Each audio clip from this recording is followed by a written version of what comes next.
Hi all students, now we learn the seventh form of the poetic form, that is the ballad. Like the epic, the ballad arises out of folk literature. It is one of the oldest form in English, older than Chaucer, and is one of the few that are of a native growth. Originally, it was sung from village to village to the accompaniment of a harp of a fiddle by a strolling singer or bands of singers who earned a living in this way. One thing you understand, student, ballad is a very familiar forms to us, like poetry. Poetry is like a ballad.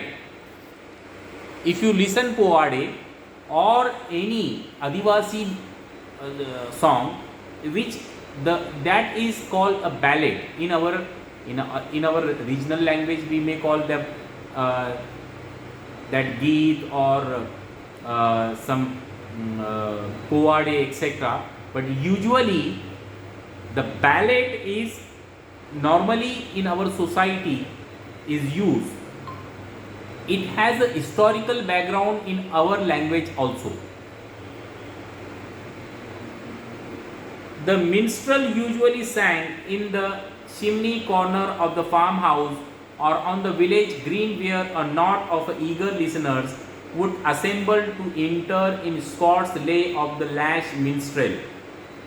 Most of the ancient English ballads were collected by Bishop Percy's Reliquary of Ancient English Poetry, published in 1765. This is the book which is written by the Bishop Percy, the Relics of the Ancient English Poetry, which is published in 1765. What are the distinguished features of the ballad? Ballad is a short story in a verse, intended to be sung to an audience. Especially if you went to the Rajasthan, there are many public or the regional ballad on Maharana Pratap or Prithviraj Chauhan. It developed an early stage the man cultural evaluation. Its subjects are deeds rather than the thoughts, and they are of the simplest kind, such as a memorable feud, a thrilling adventure, a familiar disaster, love and war, and the like. The tale is usually fierce and tragic and frequently introduced the supernatural. The form may be summarized as follows. A. The poem is written in the ballad measure, a quartan, in which the first and third lines are 4 foot iambic, and the second, the fourth, therefore iambic. So these are the form. Often variation in the number of both syllables and lines are introduced to suit the requirement of the thought. B. The tale opens abruptly without any attempt at a systematic introduction. Sometimes it begins with the questions and answer, which do not state who the speaks are, but make a situation quite clear, as in the sheep of the find. So these are the ballads information and kinds of ballads. Ballads are primarily the two kinds.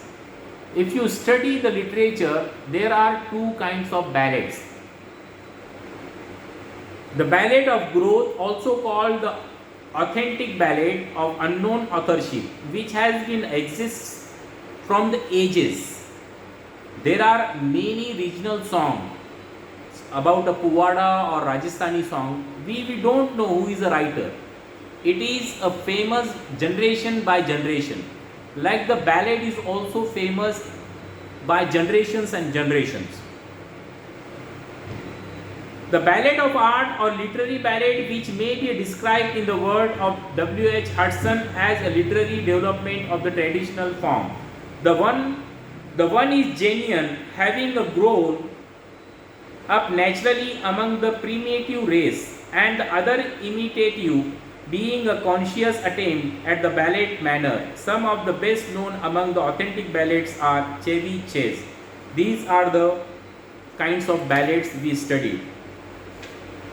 Then the minor form of the ballad, the art of, as is in the case of the epic, is the mock ballad, in which a comic theme is treated with the seriousness appropriate to a ballad in everything but the humorous subject. It follows its model closely. Popper's John Gibson is a famous example. William Magnin, the rhyme of the ancient wagoner. These are the famous ballads which is having its own identity.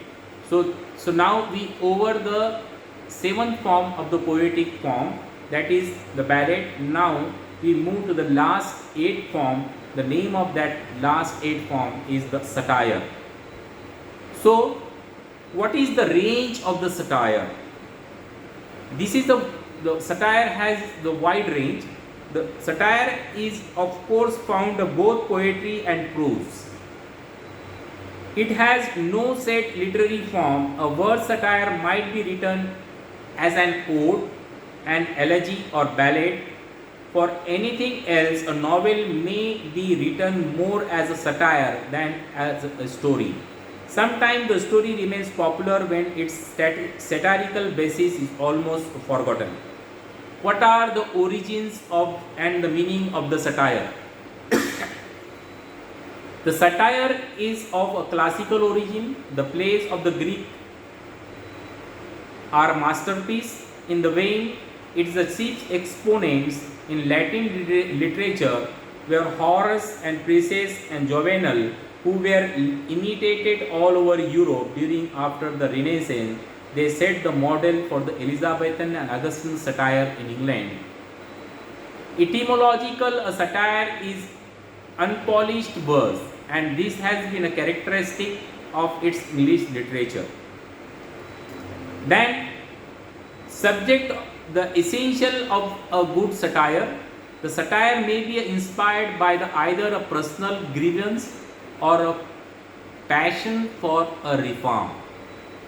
It is an attack on a person or a group of a person or on a social evil or folly. It is primarily light literature, hovering at times on the confines of the burlesque. Satire is a critique. Satire is critiques on a person or a group. Subject of the satire.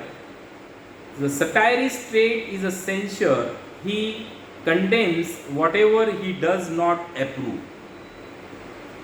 Each age has had its own set of vices to the satire, like the drama holds the mirror up to the nature and lashes out. These are the features of the satires. Then George Bernard Shaw are an example of how widely and effectively a gifted writer is in this vein can rage. The satire proper of Dryden and Pope are more personal.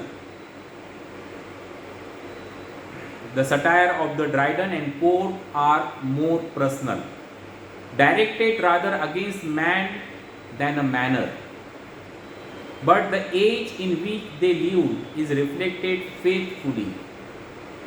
The Pope robbed of the lock, the works of the Swift, and the Addison's essay. It was an age of privileged ceremony, and artificially of a better political rivalry.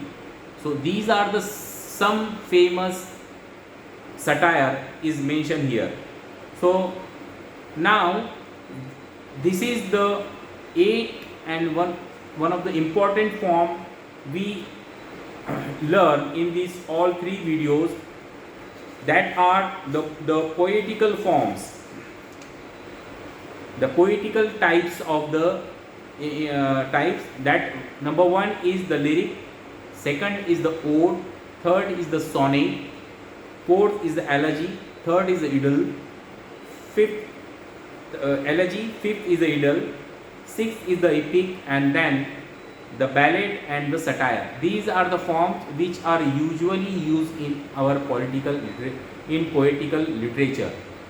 So I hope you understand that these are the poetical types of forms, and you understand that which is what types of poetical forms and on how and when these forms are used. Okay, I hope you understand. Thank you.